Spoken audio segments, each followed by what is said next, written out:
여호와여, 주께서 주의 땅에 은혜를 베푸사 야곱의 포로된 자들이 돌아오게 하셨으며 주의 백성의 죄악을 사하시고 그들의 모든 죄를 덮으셨나이다. 셀라.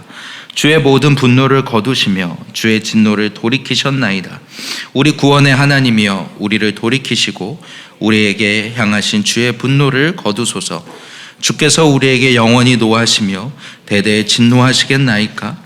주께서 우리를 다시 살리사 주의 백성이 주를 기뻐하도록 하지 아니하시겠나이까? 여호와여, 주의 인자하심을 우리에게 보이시며 주의 구원을 우리에게 주소서. 내가 하나님 여호와께서 하실 말씀을 들으리니 무릇 그의 백성 그의 성도들에게 화평을 말씀하실 것이라. 그들은 다시 어리석은 대로 돌아가지 말지로다. 진실로 그의 구원이 그를 경외하는 자에게 가까우니 영광이 우리 땅에 머무르리이다. 인애와 진리가 같이 만나고 의와 화평이 서로 입맞추었으며 진리는 땅에서 솟아나고 의는 하늘에서 굽어보도다. 여호와께서 좋은 것을 주시리니 우리 땅이 그 산물을 내리로다. 의가 주의 앞에 앞서가며 주의 길을 닦으리로다. 아멘. 오늘 이제 7월이 첫날입니다. 이 여름이 정말 하나님의 부어주실 은혜를 기다리며 간구하며 정말 시온의 대로가 우리의 마음 가운데 뻥 뚫리는 그런 이번 여름이 되기를 원합니다. 하나님의 진짜 은혜와 그리고 하나님을 정말 만나는 이번 또 여름 이 기간이 되기를 소원합니다. 그러면서 우리에게 이 시편 85편으로 7월 첫날을 시작하게 되는데요. 이 89편까지 나오는 시편 제3권에 해당하는 이 시편에는 고라자손의 시가 많습니다. 예배 가운데 불려진 시가 많다는 거죠. 그 가운데서 오늘 시편은 공동체 탄원시에 해당합니다. 한번 여러분들이 이 본문을 읽어보시면 아시겠지만 정말 이 민족을 향한, 이 백성을 향해 하나님 앞에 탄원하며 하나님 긍휼을 베풀어 주시옵소서, 주의 진노를 거두어 주옵소서, 다시 구원을 베풀어 주옵소서, 그런 고백들로 되어져 있는 것을 우리가 볼 수 있습니다. 오늘 본문의 구조를 크게 네 개로 나눌 수 있는데요. 먼저는 1에서 3절을 보면 이 시편 기자가 과거에 이 바벨론 포로에서부터 돌아오게 하신 하나님의 은혜를 기억하고 우리를 건지셨던 그 하나님에 대한 이야기를 하고 있습니다. 1절을 보면 야곱의 포로된 자들을 돌아오게 하셨다라는 이 표현을 볼 때 이것은 바벨론 포로에서부터 돌아올 때를 기억하면서 불렀다라는 걸 우리가 생각하게 되는 거죠. 두 번째 연은 4절부터 7절까지라고 볼 수 있는데요. 과거에 하나님이 1절부터 3절이 하나님 과거에 베푸셨던 그 구원을 기억하면서 부르고 있다면 이 4절부터 7절은 이 현재의 이 땅 가운데 있는, 이 공동체 가운데 있는 어려움과 문제에 대하여 하나님 앞에 부르짖으며 탄원하고 있습니다. 하나님의 다시 한번 구원을 베풀어 주시고 이 백성을 회복시켜 주시고 이 백성에게 다시 부흥을 주옵소서라고 구하고 있는 것이죠. 그리고 8절 9절에서는 바로 이렇게 하나님 앞에 부르짖고 나서 하나님의 응답을 기다리고 있습니다. 내가 하나님이 하실 말씀을 들으리라. 그가 화평을 말씀하실 것이라. 그가 어떤 자에게 구원을 베푸실 것이라. 그런 내용이고요. 마지막 네 번째 연 10절부터 13절에는 그래서 이 시편 기자가 꿈꾸는 세상에 대한 이야기가 나옵니다. 다시 말해서 하나님이 이 땅 가운데 다시 임하셔서 그분이 통치하실 그 하나님의 나라, 이 시편 기자가 꿈꾸는 세상이 어떤 것인지 보여집니다.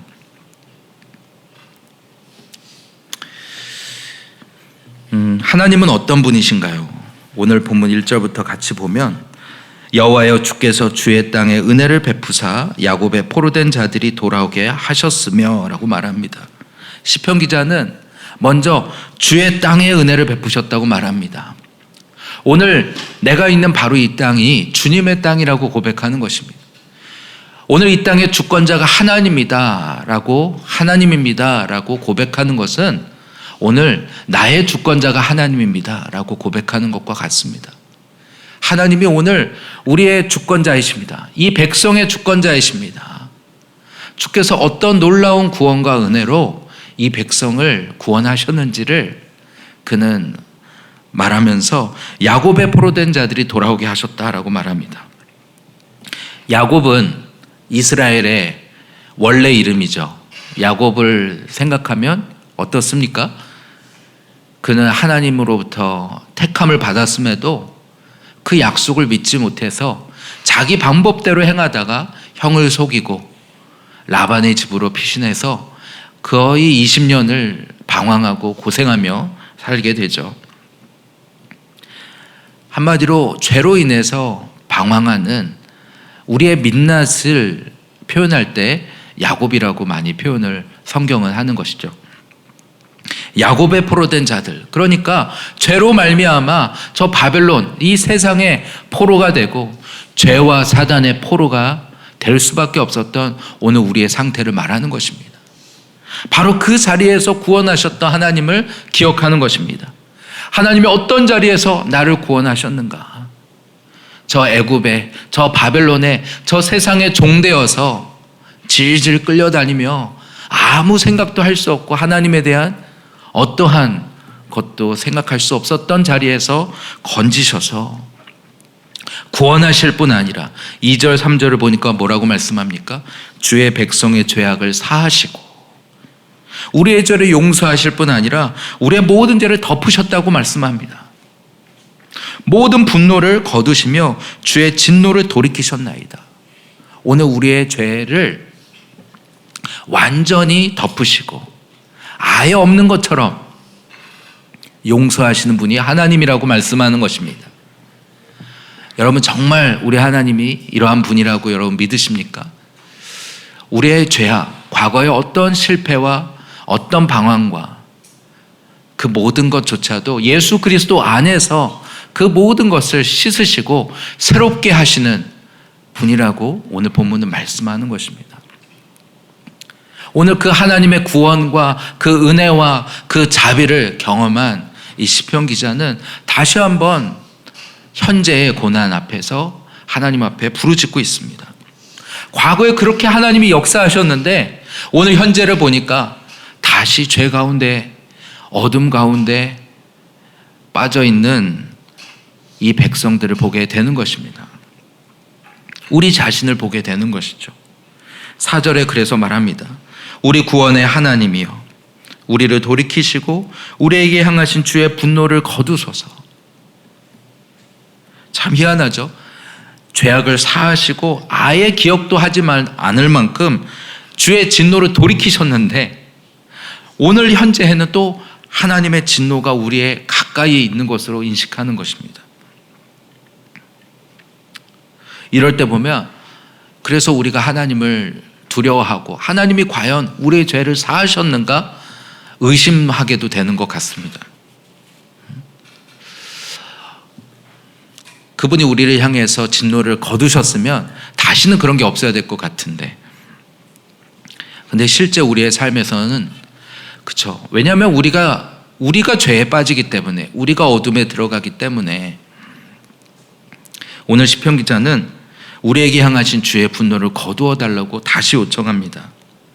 죄로 말미암아 하나님의 진노의 자리에 스스로 자초해서 들어갈 수밖에 없는 하나님의 진노를 맞을 수밖에 없는 오늘 우리의 현실, 죄인 걸 알아도 다시 그것을 먹으며 더러운 것인 줄 알면서도 그것을 버리지 못하는 하나님이 기뻐하시지 않는 것을 알면서도 바꿀 수 없는 오늘 우리의 이 죄된 마음의 상태에 대하여 오늘 이 시편 기자는 하나님 앞에 부르짖는 것입니다. 주의 분노를 거두소서. 그렇죠? 내가 내 마음을 바꿔야 되는데 안 바뀌잖아요. 그렇죠? 그러니까 하나님 앞에 부르짖는 거죠. 하나님 이 마음 좀 바꿔주세요. 주께서 우리에게 영원히 노하시며 대대 진노하시겠나이까. 하나님이 우리를 향한 그 얼굴을 가리시면, 그렇죠? 하나님의 긍휼과 자비, 언제나 베풀어 주시는 그 긍휼과 자비가 끊어질 때 오늘 우리는 아무것도 할 수 없는 것입니다. 죄로 말미암아, 그렇죠? 무엇이 우리와 하나님 사이를 갈라놓았느냐라고 할 때 오직 우리의 죄악이 하나님과 우리의 사이를 갈라놓았다고 말씀합니다. 이것이 오늘 우리의 죄인된 상태입니다. 이 시편 기자는 다시 하나님께 구합니다. 주께서 우리를 다시 살리사. 4절에도 보면 영어로 보니까 restore라고 말합니다. 우리를 회복시켜 주세요. 6절에는 revive라고 말합니다. 우리에게 부흥을 주세요. 하나님이 이 나라와 이 민족에 주님 회복과 부흥을 허락하여 주시옵소서. 하나님, 오늘 이 죄로 말미암아 여기서 벗어날 수 없는 하나님의 놀라운 구원을 경험하였음에도 다시 돼지가 그 더러운 시궁창에 들어가듯이 오늘 반복해서 그 죄악 가운데 들어갈 수밖에 없는 우리에게 하나님 회복을 주시고 우리에게 다시 부흥을 주시옵소서. 내 영이 죽어 있습니다. 내 영이 죽어 있습니다. 주님, 다시 주님의 영을 부어주사 오늘 우리 안에 다시 하나님을 향하여 다시 살리사 주의 백성이 주를 기뻐하게 하여 주옵소서. 그렇죠. 오늘 7절에 말합니다. 그래서 이 시편 기자가 하나님 앞에 구하는 것은 주의 인자하심을 우리에게 보여달라고 오늘 7절에서 말합니다. 그 인자하심이 무엇입니까? 원어로 보면 헤세드라고 하죠. 영어로는 unfailing love라고 말합니다. 변함없는 사랑, 그치지 않는 사랑. 이 헤세드는 하나님의 언약에 기반한 하나님의 사랑을 말합니다. 언약에 기반한 하나님의, 그래서 변함이 없는 것이죠.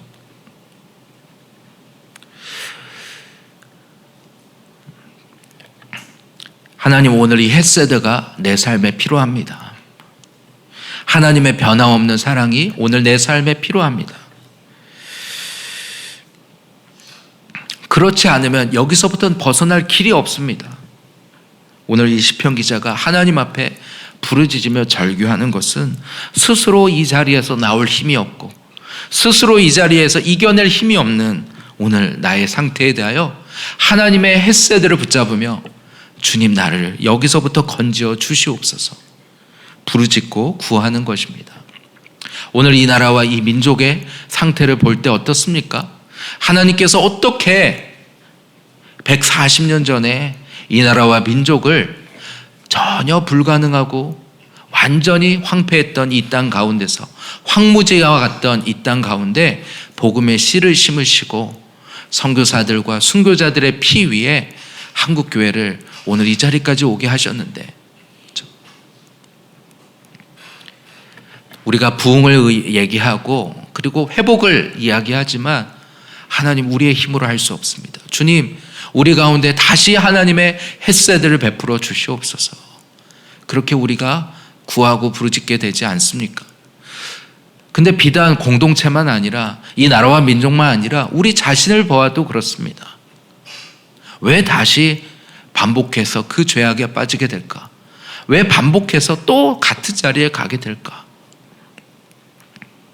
내 안에 있는 고집과 그리고 하나님 앞에서 끊임없이 이 완악한 우리 자신의 모습을 보게 될 때 오늘 하나님 앞에 이 헤세드를 구하지 않을 수 없는 것입니다. 하나님, 변함없는 사랑으로 주님, 나를 흔드셔서라도 오늘 이 자리에서부터 나를 다시 일으켜 주시옵소서. 나를 깨워 주시옵소서. 나를 건져 주시옵소서. 주의 진노가 영원히 나를 향하시겠나이까.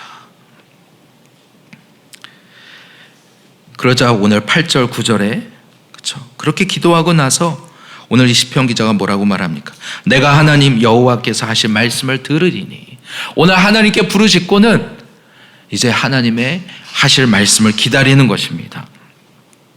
이 듣다라는 게 우리 주일에도 말씀하셨지만 쉐마라는 단어가 뭐라고 하셨습니까? 단순히 듣는 것을 넘어서 그것을 깊이 오늘 이해하고 그리고 더 나아가 오늘 순종하는 데까지 가는 것입니다.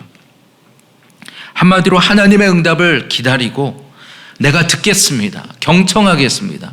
그리고 말씀하신 대로 순종하겠습니다. 이것이 기도한 사람에게 오늘 가져야 될 태도라고 말씀하시는 것입니다. 그때 하나님이 하시는 응답은 무엇입니까? 그의 백성, 그의 성도들에게 화평을 말씀하실 것이라. 화평이 샬롬이죠. 이 샬롬은 깨어짐이 없는 완전한 상태를 말합니다. 오늘 이 시편 기자는 샬롬을 경험하지 못하고 있습니다. 이 나라와 이 민족은 샬롬을 경험하지 못하고 있습니다. 하나님이 떠나시자, 하나님이 그 얼굴을 가리시자 오늘 그들은 이 화평을 경험할 수가 없는 것입니다. 근데 부르짖고 기도하니까, 헬세드를 구하니까 하나님께서 그 백성에게 다시 샬롬을 주시겠다고 말씀하시는 거예요. 다만 조건이 있습니다. 그것은 뭐냐면 다시 어리석은 대로 돌아가지 말지어다. 다시 죄의 자리, 어둠의 자리로 오늘 돌아가지 말아라.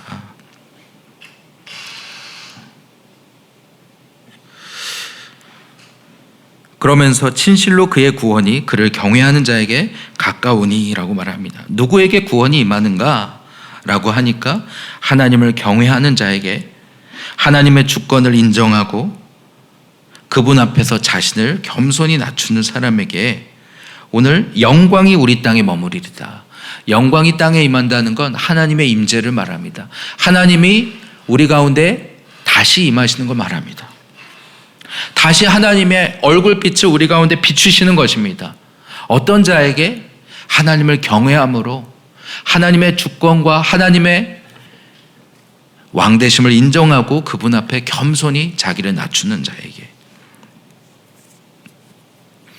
우리가 시편 77편 주의 길이 바다에 있다라는 우리 말씀을 보면서, 그리고 또 하나님께서 이 교회를 이끌어 가시는 그 과정, 인도하심을 함께 나누면서 우리 안에서 이런 두려움이 있는 것을 보게 됩니다. 나는 아니라는 건가? 나는 못 간다라는 건가? 아니, 그게 아니라 오늘 하나님께서 우리 가운데 일하고 계시다는 이야기입니다. 어떤 자에게? 그를 경외하는 자에게. 무슨 얘기를 이 본문을 통해서 저는 생각하게 되냐면 10절에 뭐라고 말합니까? 인애와 진리가 같이 만나고. 그래서 10절부터 나오는 이야기는 이 시편 기자가 회복된 후에 하나님이 통치하시는 세상은 어떤 나라가 될 것인가? 그가 꿈꾸는 세상은 인애와 진리가 같이 만나는 세상이에요. 인애는 헤세드고 진리는 에메트입니다. 의와 화평이 서로 입맞추는 세상. 의는 무엇입니까? 공이고, 화평은 오늘 죄가 없는 상태를 말하는 것이죠. 어떻게 의와 화평이 함께 입을 맞출 수 있습니까? 우리의 생각으로는 할 수가 없어요. 하나님은 이 죄를 미워하시고 죄는 심판하시는 분이십니다. 이게 공의예요. 근데 오늘 이 죄로 말미암아 이 심판을 맞았는데 어떻게 거기에 화평이 있을 수 있겠습니까? 그렇죠? 그런데 놀랍게도 우리 하나님은 의와 화평이 함께 하실 수 있는 분이세요. 그렇죠? 이 하나님의 나라에서는 이 죄인을 용서하시고 이 죄인에게 다시 기회를 베푸시는 것입니다.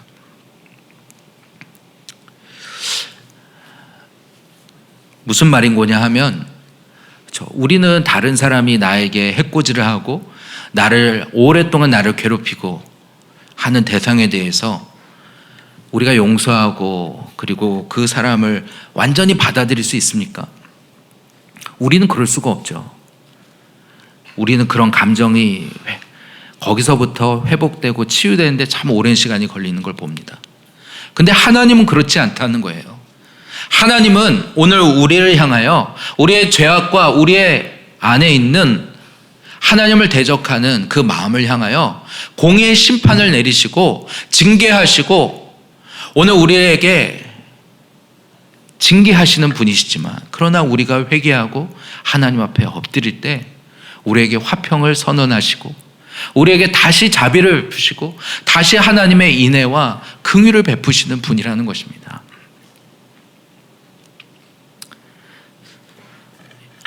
여러분 그것을 믿으십니까? 정말 믿으시기 바랍니다. 그래서 우리가 그렇게 기도할 수 있는 거예요. 절대 불가능할 것 같은 상황, 오늘 우리에게 하나님이 거절하시는 것 같은 상황, 때로는 하나님이 우리를 아예 보지도 않는 것 같은 그런 상황에서 이제 끝났구나, 길이 없구나, 그게 아니라 오늘 하나님 앞에 부르짖는 것입니다. 하나님 앞에 엎드리는 것입니다. 하나님의 헷세대를 붙잡고 하나님 우리에게 언약의 긍휼을 베풀어 주시옵소서. 그렇게 구하고 나아갈 때 하나님은 놀랍게도 오늘 우리에게 용서를 베푸시고 자비를 베푸시고 회복시키시는 하나님이신 것입니다. 그래서 저도 교회 안에서 있다 보면은 이해가 되지 않을 때가 있어요. 어떤 때는 하나님의 긍휼을 나타내야 될 것 같고 어떤 때는 하나님의 공의를 나타내야 될 것 같고 제 안에서는 다 해결되지가 않고 제 안에서는 다 이해가 되지 않는데 그래서 이게 맞나 그런 생각이 들 때도 있습니다. 그런데 가만히 보니까 오늘 본문을 보니까 이게 하나님의 성품이에요. 하나님은 인애와 진리의 하나님이시고 의와 화평의 하나님이세요. 우리를 향해서 공의로 우리를 다스리시는 분이시지만 그래서 오늘 우리가 죄를 회개하고 하나님 앞에 나올 때는 자비와 사랑을 베푸시는 분이십니다. 그러다가도 우리가 하나님을 멀리하고 다시 대적하고 할 때에는 또 하나님의 징계를 베푸시는 분이에요. 오늘 우리 자신을 보면 소망이 없습니다. 그러나 우리를 향해서 신실하신 이 하나님을 바라볼 때 우리가 할 수 있는 것은 한 가지, 주님 앞에 부르짖는 것 하나인 것 같습니다. 주님 앞에 그를 경외하는 자에게 구원을 베푸신다는 오늘 이 말씀이 하나님이 우리에게 주시는 소망의 말씀인 줄로 믿습니다. 오늘 우리가 주님 앞에 구할 것은 겸손히 자기를 낮추고 하나님의 구원과 하나님의 자비와 하나님의 회복, 하나님의 부흥을 다시 내 삶에 베풀어 주시옵소서. 하나님의 나라에서 어떤 일이 일어납니까? 진리는 땅에서 솟아나고 의는 하늘에서 굽어보도다. 오늘 이 세상을 보면 진리가 어디 있습니까? 진리가 비진리로 대체되고 의가 불의로 바뀌어버린 이 땅에 하나님이 다시 하늘과 땅의 모든 권세를 내게 주셨으니 하시는 오늘 예수 그리스도께서 이 땅을 통치하실 때 진리와 의가 다시 이 땅에 임하게 되는 것입니다. 그때 여호와께서 좋은 것을 주시겠다고 말씀합니다. 하나님의 통치가 임하는 그곳에는 가장 좋은 것으로 우리에게 주십니다. 의가 주의 앞에 앞서가며 주의 길을 닦으리로다. 하나님의 의로운 통치 가운데 주의 길을 닦으리로다. 그렇죠? 그분의 나라가 평탄할 것이라는 것입니다. 그분의 나라가 영원할 것이라는 것입니다. 이 불완전하고 그리고 실패와 그리고 죄와 어둠이 가득한 이 세상 가운데 오늘 예수 그리스도께서 오셨습니다. 그리고 그분이 십자가에 달려 죽으심으로 이 땅에 하나님의 나라를 시작하셨고 오늘도 그분의 말씀과 성령으로 이 땅 가운데 하나님의 나라를 이루어가고 계십니다. 그 하나님의 나라가 오늘 내 삶에 임하기를 원합니다. 하나님의 나라가 다시 이 땅 가운데 임하기를 원합니다. 오늘 죄로 멀어졌던 주님 앞에 오늘 겸손히 주님 앞에 엎드려 우리의 자신을 자백하고 주님 앞에 부르짖고 나아갈 때 베푸실 하나님의 구원과 베푸실 하나님의 회복과 베푸실 하나님의 부흥을 오늘 소망하게 하는 것이 오늘 시편의 내용이라는 생각이 들었습니다. 오늘 본문을 놓고서 우리 같이 기도하며 나가기를 원합니다. 오늘 우리의 마음, 여러분 어떤 기도 제목과 마음을 가지고 주님 앞에 나오셨습니까? 오늘 이 시편 기자는 하나님이 과거에 베푸셨던 그 놀라운 구원과 그리고 하나님과 정말 가까웠던 하나님과 기쁨으로 나눴던 그것을 회상하면서 오늘 내 삶에 있는 고난과 그리고 하나님과 멀어진 오늘 이 자리에서 주님 앞에 부르짖고 있습니다. 그리고 기다리고 있습니다. 하나님의 화평을, 하나님의 구원을 기다리고 있습니다. 하나님, 오늘 이 구원이 내 삶에 필요합니다. 하나님, 주를 경외하는 자에게 하나님, 오늘 이 심판과 같은 상황이라도 하나님은 그 경외하는 자에게 구원을 베푸시는 하나님인 줄 믿습니다. 오늘 그 하나님 앞에 부르짖으며 간구하며 나아가는 오늘 우리 모두가 되게 하여 주시옵소서. 하나님, 오늘 이 교회로 하여금 하나님 새로운 걸음으로 인도하시는 가운데 있습니다. 하나님, 주님 우리에게 기도하라고 하시는 줄 믿습니다. 우리 각자에게 바다와 같은 이 상황에서 오늘 우리는 길이 없지만 오늘 주님께 길을 내어달라고 구하라고 하시는 줄 믿습니다. 하나님, 이 걸음이 하나님 앞에서 우리가 어떻게 살아야 할 것인가 주님 앞에 고백하는 그런 기회가 되게 하시고, 하나님, 주님 앞에 그래서 그곳에서 하나님이 기여하실 이 교회를 통해서 행하실 그 일들을 바라보며 구하고 부르짖으며 나아가는 우리 모두가 되게 하여 주시옵소서. 어제도 우리 에스더 기도 운동에서 하는 복음통일 컨퍼런스의 한 내용을 들어보니까 이 북한 체제가 이제 무너질 날이 머지 않았다고 얘기합니다. 많은 북한 전문가들이 이제 곧 무너진다고 이야기합니다. 너무나 많은 증거와 그 모습들이 보여지고 있다고 이야기합니다. 하나님, 주님 속히 이 북한의 구원을 이루어 주시옵소서. 복음 통일을 이루어 주시옵소서. 하나님, 이것을 구하면서 한국교회가 다시 일어나게 하여 주시옵소서. 하나님, 이 나라와 이 민족에게 하나님이 처음 복음을 주실 때 기대하셨던 그 하나님의 아버지 꿈, 이 선교 한국의 아버지 비전을 이루는 이 나라와 민족이 되게 하여 주시옵소서. 하나님, 그 비전으로 하나님 우리에게 강릉의 선교센터를 주셨사오니 하나님, 이것에 믿음으로 반응하며 나아가는 우리 모든 성도들 되게 하여 주시옵소서. 비단 그것이 가느냐 가지 않느냐가 아니라 오늘 주님이 우리에게 지금 물어보고 계신 줄 믿습니다. 어떻게 살 것이냐, 무엇을 위해 살 것이냐. 하나님, 우리의 한 번뿐의 인생이 정말 하나님 앞에 사는 인생이 되는 하나님 기도의 제단 되게 하여 주시옵소서.